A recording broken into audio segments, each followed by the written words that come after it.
এবারের আলুটা যেন ভালো হয়। এদিকে বৃষ্টি হচ্ছে, আলুতে একটু পানির প্রয়োজন ছিল। তবে বেশি বৃষ্টি হলে যে সব আলু নষ্ট হয়ে যাবে। ভাই, বাড়ি যাবে না? সময় যত যাচ্ছে বৃষ্টি তো বেশি হচ্ছে। বাড়িতে গেলে হবে না ভাই, আমার আলুর জমিতে অনেক ঘাস হয়েছে। এখন পরিষ্কার না করলে বৃষ্টির পানি পেয়ে বেশি জন্মাবে। তাছাড়া জমির আল কাটতে হবে এখনো। তবে তুমি কাজ করো, আমি বাড়ি যাচ্ছি। শরীর খারাপ করবে বৃষ্টিতে ভিজলে। তাছাড়া বাড়ির সবাই চিন্তা করবে যে। যাও ভাই, আমি কাজ শেষ করে বাড়িতে যাব।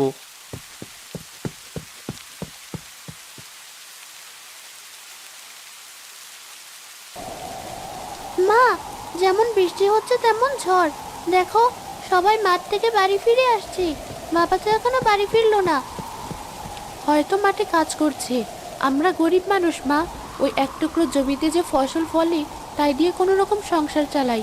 আমাদের মতো মানুষের আবার ঝড় বৃষ্টি আছে নাকি? যা, তুই গিয়ে পড়তে বস।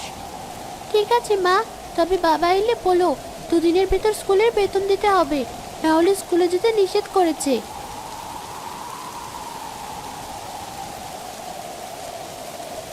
এবার বাড়ি যেতে হবে। কিছুই দেখা যাচ্ছে না, সন্ধ্যা হয়ে এসেছে। বাকি কাজ কাল করব। সকাল ধরে কাজ করছি, আর যে হাঁটতে পারছি না। ওই বড় গাছটার নিচে একটু বসি। রফিক যখন বড় গাছের কাছে গিয়ে বসে, ঠিক তখন গাছ থেকে একটা ডাল ভেঙে রফিকের পায়ের উপর পড়ে। আহ, মরে গেলাম। কেউ আছো? বাঁচাও, বাঁচাও, পাটা ভেঙে গেল।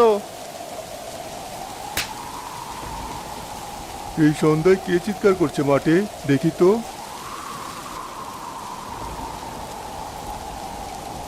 দেখি ভাই, তুমি এমন করে চিৎকার করছো কেন? আর এই ঝড় বৃষ্টিতে মাঠে কি করছো সন্ধ্যার সময়? জমিতে কাজ করছিলাম ভাই। একটা ডাল ভেঙে পড়েছে পায়ের উপর। হাঁটতে পারছি না, যন্ত্রণা করছে পাটা। তোমার পা তো ভেঙে গিয়েছে।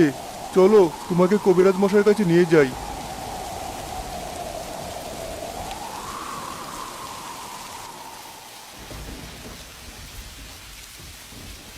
আমি কিছু ওষুধ দিচ্ছি, ঠিক মতো খাবে। তুমি কোনো কাজ করতে পারবে না, সম্পূর্ণ বিশ্রামে থাকতে হবে। আমি গরিব মানুষ, কাজ না করলে সংসার চলবে কেমন করে? বাবা, তুমি যদি কাজ করো তবে ভাঙা পায়ে অনেক বড় রোগ হতে পারে। তোমাকে একদিনও ওষুধ খাওয়া বন্ধ করা যাবে না। কবিরাজ মশাই, এই নিন আপনার টাকা।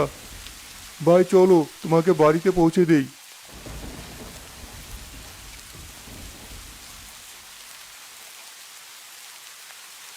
রাত তো অনেক হলো, তোর বাবা তো এখনো বাড়ি ফিরলো না।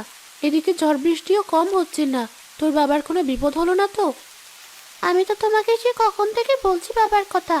মা চলো, তুমি আর আমি বাবাকে খুঁজতে চাই। তাই চল মা, আমাদের তো ছাতা নেই। দাঁড়া, কচু গাছ থেকে দুটো কচু পাতা ছিঁড়ে আনি।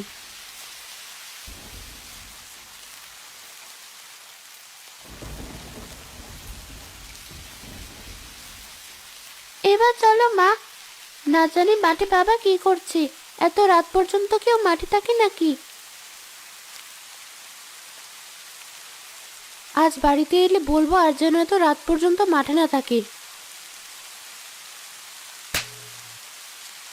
আরে ভাবি, কোথায় যাচ্ছেন? বাড়িতে আসুন তাড়াতাড়ি।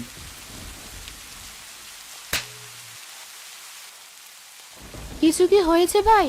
এই ঝড় বৃষ্টির মধ্যে হঠাৎই গরিবের বাড়িতে কি মনে করে আসলেন?